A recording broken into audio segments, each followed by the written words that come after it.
Hello বন্ধুরা, আপনি কি অতিমানবতায় বিশ্বাস করেন? আপনি কি বিশ্বাস করেন কোনো মানুষ সুপারন্যাচারাল হতে পারে? আসলে আমরা সবাই পরিবেশ এবং সমাজকে এতটা সহজ করে দেখি যে আমরা ভুলে যাই এই পৃথিবী অত্যন্ত বিস্তৃত এবং বৈচিত্র্যময় স্থান। আমরা আমাদের জীবনধারাকে অত্যন্ত সাধারণ বলে মনে করি, কিন্তু আপনি কি জানেন বিশ্বজুড়ে কিছু মানুষের সংস্কৃতি এবং জীবনধারা আমাদের মতো সাধারণ নয়। কিছু মানুষ আছে যারা সূর্যের আলোর দিকে কখনো তাকাতে পারে না, আবার কেউ কেউ আছে অতিপ্রাকৃত সামুদ্রিক জিপসি প্রাণী যারা অক্সিজেন ছাড়া জলের তলায় বেঁচে থাকতে পারে। আজকের ভিডিওতে আমরা এমনই সব অদ্ভুত মানুষ বা গোষ্ঠীর সাথে পরিচয় করাতে চলেছি, তাই ভিডিওটি সম্পূর্ণ দেখার অনুরোধ রইল। আর নতুন বন্ধুরা অবশ্যই পাশে থাকা সাবস্ক্রাইব লেখাটিতে প্রেস করে বেল আইকনের অল অপশন সিলেক্ট করুন। দি ফরগটেন ভ্যানুয়াটু ট্রাইবস। দক্ষিণ প্রশান্ত মহাসাগরের গভীরে এমন একটি দ্বীপের দেশ রয়েছে যা বিশ্বের সবচেয়ে বিচ্ছিন্ন এবং আদিম বুশ উপজাতিদের আবাসস্থল। এটি আমাদের গ্রহের খুব কম জায়গাগুলির মধ্যে একটি, যেখানে বুশ উপজাতিরা এখনও শত শত বছর আগে থেকে ঠিক একইভাবে বসবাস করে। ভানুয়াটুর লুকোনো উপজাতিরা পশ্চিমা প্রভাবের ফলে একেবারে হারিয়ে যেতে বসেছে, তবে তাদের সংস্কৃতিকে আমরা এখনও পর্যন্ত দেখছি অহিংসায় গড়ে উঠছে। ভানুয়াটুর উপজাতিদের বিশ্বাস হলো কালো জাদু এবং অ্যানিমিজমের উপর ভিত্তি করে, যাদের বিশ্বাস যে সমস্ত জিনিসের একটি জীবন্ত সারাংশ রয়েছে। আধুনিক পরিবর্তিত বিশ্বকে দেখে এমন একটি সম্পূর্ণ আলাদা সংস্কৃতি দেখে প্রায় পরাবাস্তব কাহিনী মনে হতে পারে।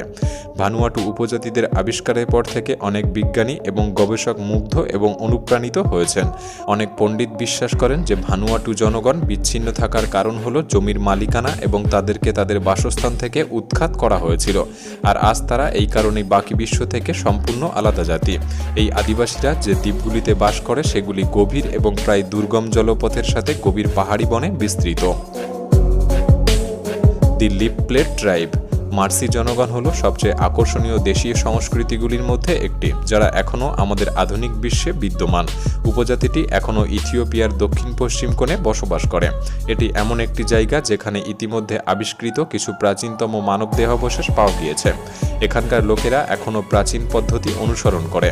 তার মধ্যে একটি প্রাচীন ঐতিহ্য, তা হলো ঠোঁটের প্রলেপ দেওয়ার প্রক্রিয়া, যেখানে বয়ঃসন্ধিকালে একজন মহিলার ঠোঁট কাটা হয় এবং ধীরে ধীরে এই আলংকারিক প্লেটগুলির একটিকে ধরে রাখার জন্য অভ্যাস করানো হয়।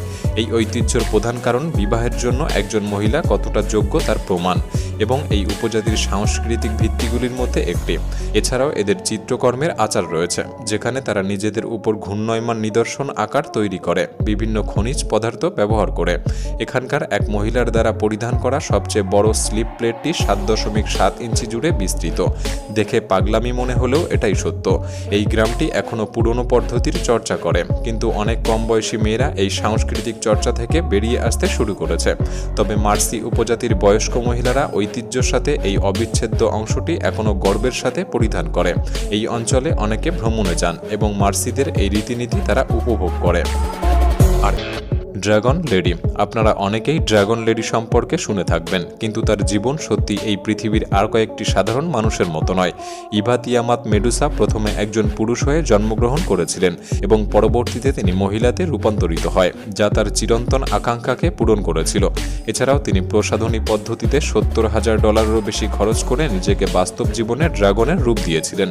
তার মাথায় 8টি শিং লাগানো এবং একটি বিচ্ছিন্ন জিহ্বা রয়েছে। মাথা থেকে পায়ের পাতা পর্যন্ত ড্রাগন আকৃতির দাগ। শুধু তাই নয়, তার কানকেও সরিয়ে দেওয়া হয়েছে এবং এমনকি তার নাকের ছিদ্র মানুষের ধরনের পরিবর্তে সাপের নাকের মতো হয়ে গিয়েছে।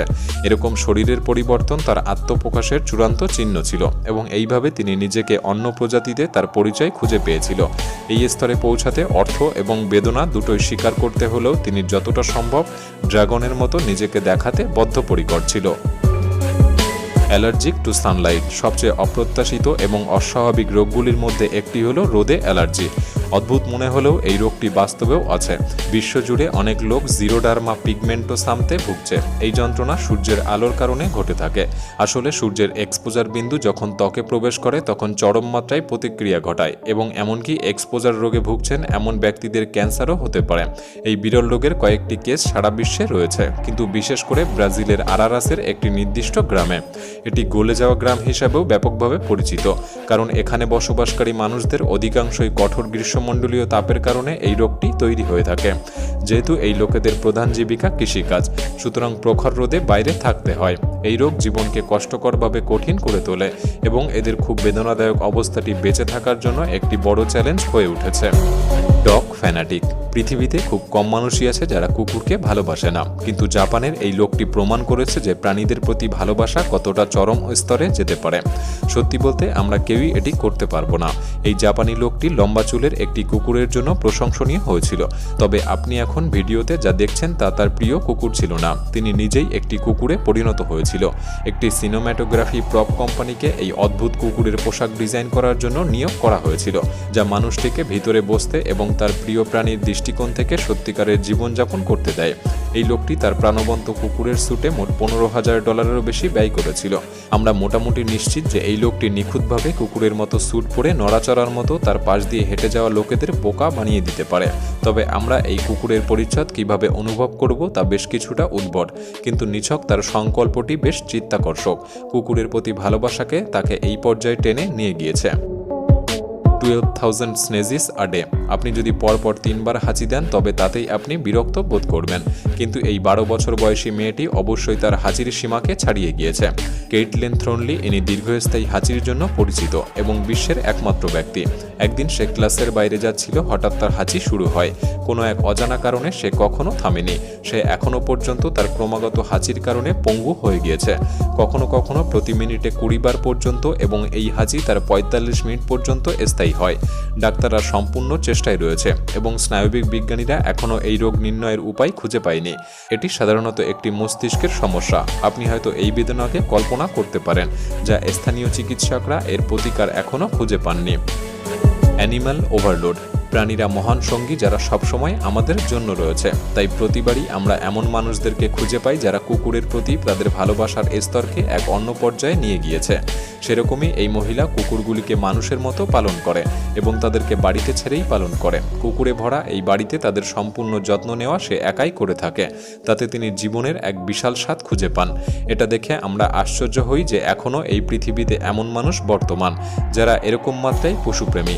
আমাদের অবশ্যই এনাদের থেকে শিক্ষা নেওয়া উচিত যে অবলা প্রাণীদেরকে কিভাবে যত্ন নেওয়া উচিত। তাহলে একদিন দেখবেন চারপাশের মানুষগুলি আপনার পাশ থেকে সরে গেলেও এই কথা না বলা প্রাণীগুলি অবশ্যই আপনাকে বেঁচে থাকার জন্য একটি নতুন দিশা দেবে। এই মহিলার হয়তো পর্যাপ্ত টাকা নেই, ভালো বাসস্থান নেই, তবে এনার মনে যতটা শান্তি আছে তা হয়তো অনেক মানুষের মধ্যে তার 1% বেঁচে নেই। এরকম সহৃদয় মানুষকে আমরা পৃথিবীর অনন্য এবং বিরল মানুষও বলতে পারি। দি সামা বাজাও। বাজাও সামুদ্রিক জিপসিরা একটি সাধারণ জাতিগত গোষ্ঠী যারা সমুদ্রে ভাসমান সম্পূর্ণ যাযাবর জীবনযাপন করে, এবং এই ব্যক্তিদের গল্প সম্ভবত আমরা কখনোই শুনিনি। অদ্ভুতভাবে এই লোকেরা জলে বসবাস করে এবং কেউ জানে না কিভাবে এবং তারা কোন দেশের অন্তর্গত। এরকম জীবনযাপন হয়তো তাদের এতটা বিরক্ত করে না, তাই তারা সমুদ্রে তাদের সাধারণ জীবন নিয়ে পুরোপুরি সন্তুষ্ট। তারা আমাদের মতো সময় তারিখ সাল না জানা মানুষ হলেও তারা খুশি রয়েছে। এছাড়াও এই লোকেদের একটি উন্মাদ অতিমানবীয় ক্ষমতা রয়েছে। তারা তাদের সমগ্র জীবন সমুদ্রে কাটিয়ে দিতে পারে। তারা অতি স্বাভাবিকভাবে নিজেদেরকে জলে অভিযোজিত করে তুলেছে।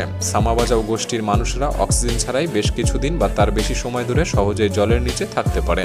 এটা মনে রাখা গুরুত্বপূর্ণ যে একজন সাধারণ মানুষ এতদিন অক্সিজেন ছাড়া বেঁচে থাকবে না এবং মারাত্মক মস্তিষ্কের ক্ষতির সম্মুখীন হতে পারে। তবে এই লোকেরা যেভাবে বেঁচে থাকে তা আসলে খুব আকর্ষণীয়। বিজ্ঞানীরা দেখতে পেয়েছেন যে তাদের দুটি খুব নির্দিষ্ট এবং এক প্রকার জিন রয়েছে যা তাদের জলের নিচে একটি চিত্তাকর্ষক সুবিধা দেয়। প্রথমত, এই বাজাও লোকেরা নিজেদেরকে এই পরিবেশে মানিয়ে নিয়েছে এবং তাদের রক্ত প্রবাহ বেশিরভাগই তাদের ফুসফুস থেকে অন্যান্য গুরুত্বপূর্ণ অঙ্গগুলিতে পৌঁছে যায়, যা তাদেরকে দীর্ঘকাল জলের নিচে বেঁচে থাকতে সক্ষম করে। এবং তাদের একটি গুরুত্বপূর্ণ জিনও রয়েছে যা শরীরে কার্বন ডাই অক্সাইডের উৎপাদন কমিয়ে দেয়। এই অদ্ভুত এবং আকর্ষণীয় মানুষ তারা যে জীবনযাপন করে তা অবশ্যই সাধারণ কিছু নয়। এদের সম্পর্কে আপনার কি মতামত আমাদের কমেন্ট বক্সে জানাতে পারেন। ভিডিওটি ভালো লাগলে একটি লাইক করতে পারেন, আর আপনি যদি এমনই আনকমন ইন্টারেস্টিং ভিডিও দেখতে পছন্দ করেন চ্যানেলটি সাবস্ক্রাইব করে রাখতে পারেন। ধন্যবাদ।